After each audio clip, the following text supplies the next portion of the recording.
According to initial analysis of the black boxes, the propellers of Yeti Airlines ATR 72-500 aircraft would have gone into feathering position before the turn and crash of the aircraft in Nepal.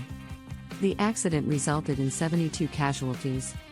Announcing that both black boxes were successfully read in Singapore, the Aircraft Investigation Committee, AIC, specified on February 6, 2023 that the flight data recorder, FDR, and cockpit voice recorder, CVR, of Yeti Airlines ATR 72 indicate that an engine problem caused the plane to crash on January 15 in Pokhara.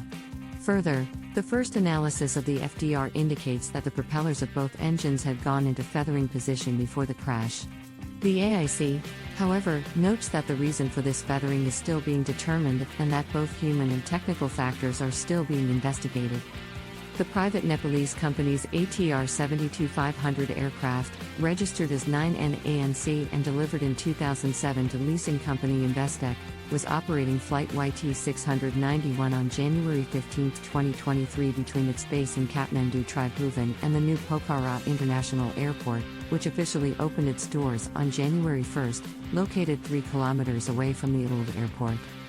A video posted on social media shows the aircraft making a sharp left turn before crashing into a ravine on the banks of the Seti Gandaki River and bursting into flames, about 1,500 meters from the beginning of the new airport's runway.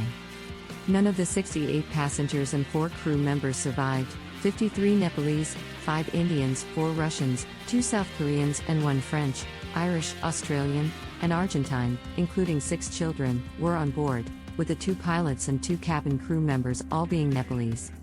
Regardless of the conclusions of the interim report expected this month, the Nepalese Civil Aviation Authority, CAAN, announced new regulations yesterday aimed at strengthening the country's aviation sector.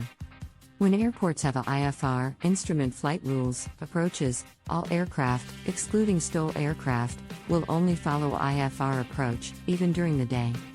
We have decided to reduce the flight hours of an aircraft to 8 hours and 8 landings per day, said Gyanendra Bhul, information officer for Khan, to the Himalayan newspaper. The authority has decided to make stabilized approach mandatory during visual flight operations, VFR, for all aircraft in Nepal after reaching 500 feet above ground level, AGL, in rural airports and 1,000 feet AGL in other airports.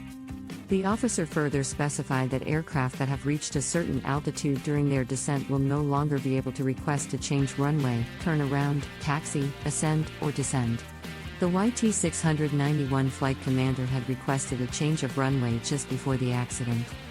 The Khan also promises a competency review of all pilots operating in the country.